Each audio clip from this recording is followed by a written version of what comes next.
We've seen lots of change from the first round of generative AI. Now though, because of agent-based AI, we're seeing radical changes that we weren't really expecting to happen this quickly. Agentic AI is taking some of the things that we've done with generative AI, but making it far more autonomous. And we're starting to see this with lots of things like deep research modes, where you'll give an AI platform a task, and it will go off and ask you a series of questions about how it should complete that task. It will then go off and use a whole different sources of information to come back and work out how it's going to approach it, and then autonomously it solves the problem and brings you the solution. So imagine, instead of just asking for an itinerary for your holiday, it could give you an itinerary, it could book it for you, and then it could give you all the tickets. Huge opportunities, huge risks. What happens if an agent goes and spends your money on your credit card? Are you kind of insured against that? There's all sorts of strange questions that start to come out, but there's huge opportunity with these more autonomous agents. There are huge amounts of ethical implications of using these technologies. If I can deepfake my own voice now with 10 minutes of audio, is it okay for me to use that without telling you? If I can deepfake my face in a video, where is it possible that I use that? Is that appropriate? So we've got some things about transparency, but we've also got some big challenges about how people's data is used. And actually, is it okay to use that data to train an AI? Where are the limits of those kind of things? So actually, in most of the programs that we're teaching AI, we're also talking about ethics, because ethics needs to be a thread as we kind of go through this. There's also a carbon impact of this. The energy that AI uses is huge. So actually, what are the environmental impacts of these technologies and how do we deal with that?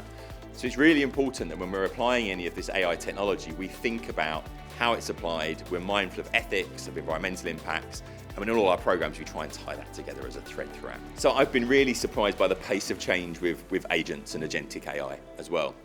And I spent a lot of time preaching that, AI is not going to replace jobs, it's going to augment them and it's going to change tasks, but it won't get rid of jobs. I've changed my mind. This agent-based approach is replacing entire roles in some cases. So we need to be really mindful of how we approach this. There's a huge opportunity within financial services to harness these technologies for a number of reasons. One is efficiency. We can do things more quickly at a much lower cost. Effectiveness. We can actually do things more thoroughly and we can do them in a way where we've now got the ability to audit the process that AI has gone through. Because initially we were very concerned that you didn't know what was going on within the AI and therefore you couldn't use it in a way in a regulated market. But actually now, we can start to apply these technologies in these regulated markets. So there's an opportunity there as well. We've got some ways that we can augment our staff, so we can make our staff more effective, more efficient as well. But also there's the opportunity of doing something new. And what we shouldn't always focus on is the idea of just doing what we do already, but doing it quicker and doing it cheaper. So the opportunity is saying, actually, what are the new services? What are the new products that we can take to market? How can we deliver those in a robust way in a regulated market? And how can AI assist us to do that? And there is a huge opportunity. We're seeing huge levels of adoption. We're seeing lots of concern about risk, but we're also seeing the automation of roles in financial services more than anywhere else.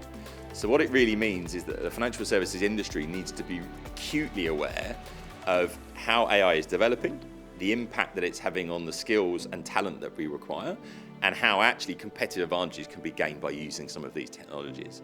So the more that we start to explore agent-based AI, but also understand the risks that go with that, the more likely we are to be able to apply that practically, looking at the opportunity, but balancing it off against the risk mitigation that needs to go with it as well. You can't possibly know everything, but if what you can do is make sure that you're always learning, that means that your knowledge is going to give you that competitive advantage. So however you build that learning into your organisation, whether that's attending courses, whether that's coming to a lot of the programs that we run at Imperial, online resources, what that's enabling is you to continue that culture of learning, to bake learning into your organisation and to give you that slight competitive advantage, because the pace of change will only continue.